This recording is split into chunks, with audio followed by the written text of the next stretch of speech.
সালানপুর বারাবণীতে প্রতিভার অভাব নয়, অভাব শুধু সরকারি উদ্যোগে। কবে মাঠ থেকে উঠে আসবে আগামী দিনের ফুটবলার ও ক্রিকেটার?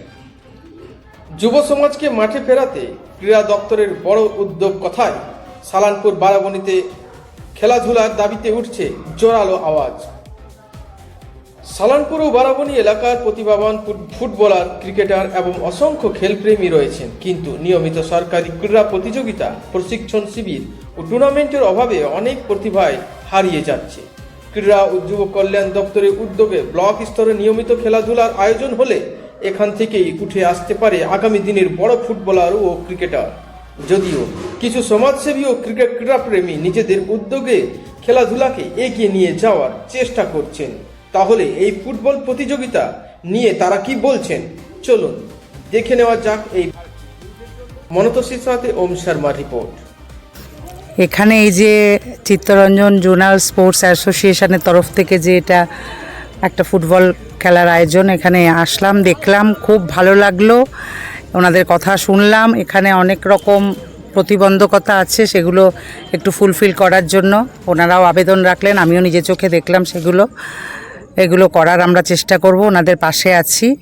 এই খেলাধুলা এই বিষয়ক তো এখন ইন্টারেস্টটা মানুষের কমে যাচ্ছে, কিন্তু ছোট বাচ্চা থেকে বড় অবধি খেলাধুলার মধ্যে যদি থাকা যায় তাহলে শরীর ভালো থাকে, তার সঙ্গে সঙ্গে মনও ভালো থাকে।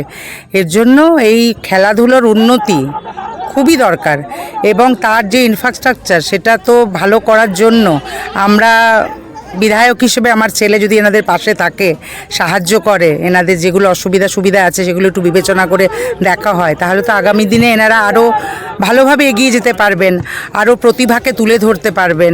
এই যে আমাদের গ্রামে গঞ্জে এলাকায় বহু প্রতিভা, বিশেষ করে যে আমি এখনই খেলায় আলাপ করলাম, বহু আদিবাসী ছেলেরা খেলছে, এবং আদিবাসী সম্প্রদায়ের ছেলেদের মধ্যে এই ট্যালেন্টটা সব থেকে বেশি দেখা যায়। খুব ভালো লাগে তাদের ছেলেদের এই যে খেলার আগ্রহটা বা এগিয়ে নিয়ে যাওয়া। এনাদেরকে যদি আমরা সাহায্য করতে পারি, এনাদের পাশে থাকতে পারি, এনারা অনেক প্রতিভাকে তুলে ধরে ন্যাশনাল ইন্টারন্যাশনাল জায়গায় ওনারা নিয়ে যাবেন, এবং আমাদের সমর্থন সবসময় রইল, শুভকামনা রইল যারা খেলছে প্লেয়ার। আজকে এই যে খেলা প্রতিযোগিতা কী নামে হচ্ছে? আমি এই যে জোনাল স্পোর্টস অ্যাসোসিয়েশন 1970 সাল থেকে এটা কন্টিনিউ হচ্ছে। এলাকা আমরা সালানপুর ডিস্ট্রিক্টে জুডিশিকশনের মধ্যে যত খেলাধুলা হয়, মানে তার প্যারেন্ট বডি হচ্ছে জোনাল স্পোর্টস অ্যাসোসিয়েশন। সেই জোনাল স্পোর্টস অ্যাসোসিয়েশনে ফুটবল লিগ হয়, প্রত্যেক বছর হয়। এই বছর টোটাল 17টা টিম নিয়ে এবার লিগটা হয়। লিগটা যে ফরম্যাটে খেলা হয়েছে, প্রথমে আমরা দুটো গ্রুপ করেছি, একটা গ্রুপে 9টা টিম, একটা গ্রুপে 8টা টিম। তারপরে সেখান থেকে সুপার 6, তো টোটাল 64টা ম্যাচ আমরা শেষ করে ফেলেছি। ফতেপুর মাঠে খেলা হয়েছে আর হিন্দুস্তান কেভেস মাঠে। আর এই যে ফাইনাল ফেজটা যেটা আছে, সুপার 6-এর ফাইনাল ফেজটা, এইটা 15টা ম্যাচ হবে। তার আজকে শুভ সূচনা হলো। আমাদের মধ্যে আমাদের অরিজিৎ স্যারের মা উপস্থিত হয়েছেন, আমরা খুবই আনন্দিত। আর আজ থেকে টোটাল 15টা খেলা হবে। তারপরে যারা সবথেকে বেশি পয়েন্ট পাবে তারা হচ্ছে চ্যাম্পিয়ন, তারপরে যারা থাকবে তারা হচ্ছে রানার্স আপ। এবং এই বছর আমরা দুজন প্রাক্তন খেলোয়াড় CLWS-এর, যারা বিগত কয়েক দিন আগে মারা গেছেন, তাদের নাম উৎসর্গ করেছে। একজন তপন দাস, খুব ভালো স্ট্রাইকার ছিল, আরেকজন ডিফেন্ডার ছিলেন দেবাশিস ব্যানার্জি, মানে ঝুম্পা নামে খুবই পরিচিত। তো ওনাদের নামে আমরা উৎসর্গ করেছি। দুটি ট্রফি, সুদৃশ্য ট্রফি রাখার আছে। যারা রানার্স বা চ্যাম্পিয়ন হবে তাদেরকে আমরা প্রদান করব। এই হচ্ছে ব্যাপার। টোটাল 79টা ম্যাচ হবে টোটাল এই বছরের।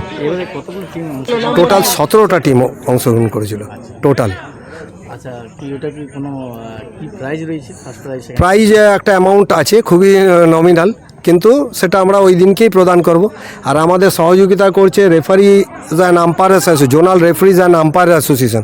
যারা রেফারিরা যারা খেলাচ্ছেন তারা খুবই ভালোভাবে আমাদের সঙ্গে সহযোগিতা করে, এবং তারা খুব ভালো ফুটবল খেলিয়েছে এবং আগামী দিনেও করবে।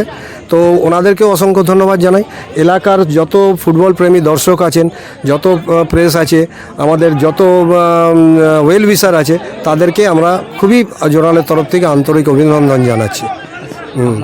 আমার নাম হচ্ছে জয়ন্ত নাগ, আমি একজন AFC লাইসেন্স কোচ হচ্ছি, আর CLW প্রাক্তন খেলোয়াড়। আর জোনাল স্পোর্টসের এই মুহূর্তে আমি জেনারেল সেক্রেটারি।